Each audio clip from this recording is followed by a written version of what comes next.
বাহিরের সবাই জানে আপনি ভীষণ হাসি খুশি একটা মানুষ, কিন্তু দিন শেষে দরজাটা বন্ধ করার পর আপনার আসল চেহারা কেমন? আপনি কি সত্যি ভালো আছেন? সারাটা দিন সবার মন জুগিয়ে চলেন, সবার প্রয়োজনে পাশে দাঁড়ান, হাসি মুখে থাকেন যাতে করে কেউ কোনো প্রশ্ন না করে।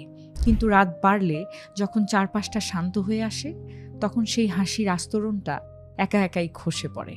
আয়নার সামনে দাঁড়িয়ে আপনি হয়তো এমন একজনকে দেখেন যার চোখের নিচে ক্লান্তি আর মনে এক পাহাড় অভিমান।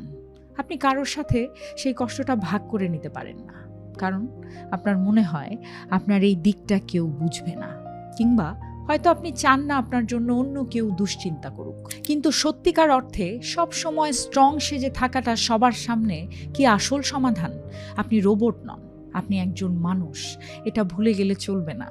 আপনারও ভেঙে পড়ার অধিকার আছে, আপনারও কাঁদার অধিকার আছে।